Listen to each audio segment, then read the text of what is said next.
Here is what Douglas Elmendorf, the head of the nonpartisan Congressional Budget Office, testified before the Senate Budget Committee. He said, a permanent extension of all those tax cuts, talking about the Bush tax cuts, without future increases in taxes or reductions in federal spending, would roughly double the projected budget deficit in 2020. A permanent extension of those cuts, except for certain provisions that would apply only to high-income taxpayers, would increase the budget deficit by roughly 3/4 to 4/5 as much. You favor making the tax cuts permanent? Yes. Okay. Yeah. How do you reconcile your wish to extend the tax cuts with your desire to reduce the debt and the deficit? Well, first of all, I go back to history and I actually look at what the reality of tax cuts has resulted. Douglas Elmendorf is constrained by the way they actually look at these tax cuts. They utilize static analysis, which just says, no behavior is going to change. If you reduce the tax cuts, it's going to reduce revenue.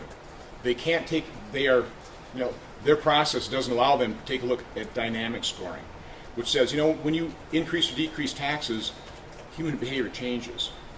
And so, first of all, we should move toward dynamic scoring so we actually get the real effect, so we can actually more accurately predict and project what these changes in tax law, what their effect is really going to be. But I'll just go back. Anytime we've cut taxes in the Kennedy era, and I don't have the exact numbers for that, but I do for both the Reagan tax cuts and the tax cuts from 2003. When Reagan instituted the tax cuts, don't remember the precise year, but federal revenue was $600 billion. He left us with a big deficit. That's because of spending. Remember, Congress never followed through on their $3 of spending cuts for every dollar tax increase that he finally agreed to. So it's always, and we can argue. I can talk about it's a spending problem, not a tax problem. But when his tax cuts started taking effect, federal revenue was $600 billion. It grew to $1 trillion by the end of his terms. That's a growth of 67%, 2/3. It worked. The 2003 tax cuts, when they were initiated, federal revenue was $1.8 trillion. Before the economic collapse, federal revenue had grown to $2.5 trillion. It had grown $700 billion. That's a pretty significant increase, and that's not projected. That wouldn't have been projected. You're cutting taxes, revenue is going to decline. No. Every time we've cut taxes, revenue has increased because the economy grows. There's more income to tax. I think it's a very true tenet that when you tax something, you get less of it. So when you remove taxes on something, you get more of it. And we need to grow this economy. We've got to shift the conversation to how do we create greater prosperity? How do we get growth? Because we need growth. But yet after the Bush tax cuts, there essentially was a jobless recovery during that period after 2001, 2002, up through the end of the Bush administration. So how do you factor that in to the tax cut equation? The Bush economy was hampered by a couple things. First of all, he entered office with a recession, and we had 9/11, which was an incredible body blow. Now, our economy still grew during that point in time, which is, you have to admit, is a pretty good accomplishment, and I would argue it's because we did decrease taxes. I think that's pretty accurate. But let's talk about why it's a spending problem. The year 2000's budget was $1.8 trillion. In 10 years, we virtually doubled that. I think the latest figure is about $3.5 trillion. We've doubled the federal budget. And let me give you a couple other statistics. During the 80s, our GDP grew. Again, with what Reagan's policies were, his governing philosophy was less government, less control, less intrusion, less spending, less taxes. That's what his governing philosophy. And that was very clear cut. Our economy grew by 110% during the 80s. It continued to grow. By the way, I give the 90s credit to Reagan. I started my business in the 90s or the 80s. I lived through this. Our company grew during the 80s. It grew during the 90s. A lot of phenomenal companies did. They were started in the 80s. They grew, and they came to fruition. We realized all the benefits of that in the 90s. But in the 90s, our economy grew about 73% total. The effect of increasing taxes, which George H.W. Bush increased, then Clinton increased them further. You start getting a drag on the economy. Then that drag continued in this decade.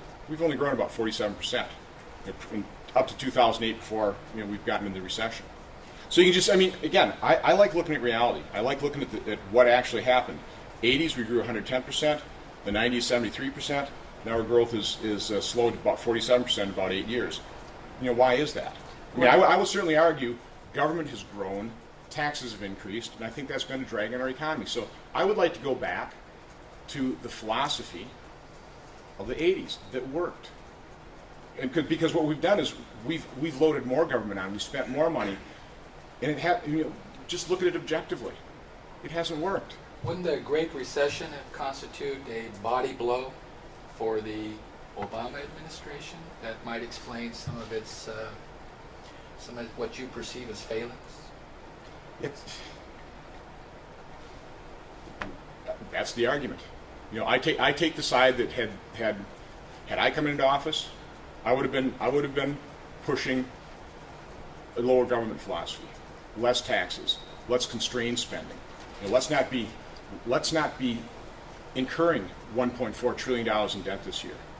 Let's not throw a $1 trillion stimulus bill at us. Let's not be so arrogant that we actually think we can take over 1/6 of our economy and do it more. That's what they're trying to do in terms of the health care bill. They think they can do it better than the private sector. As I've traveled around the state of Wisconsin, it is interesting. I'm talking to a lot of groups, thousands of people, and I frequently ask in those, especially in the question and answer period, when we talk about health care, I will ask the groups, anybody here think the federal government really can run our health care sector better? Who really thinks that the federal government, when it takes over control of health care, and that is the direction this is going, thinks the federal government will do a better job running health care? Well, I've only had one person raise their hand. But it's not single payer. It will be, though. And it retains private insurers and private carriers. No, it is going to lead to a single payer system, and that's exactly, by the way, what Senator Feingold wants. I take Barney Frank at his word. When he said roll the dice, the other thing he said, we can't get single payer now. This is the first step toward achieving single payer system, and it is designed. This health care plan is designed to drive up the cost of private insurance, which will force more and more individuals into the government exchanges, and that's how they achieve their ultimate goal, which was to take over the health care system. That's how it's going to happen. I don't have any doubt about that.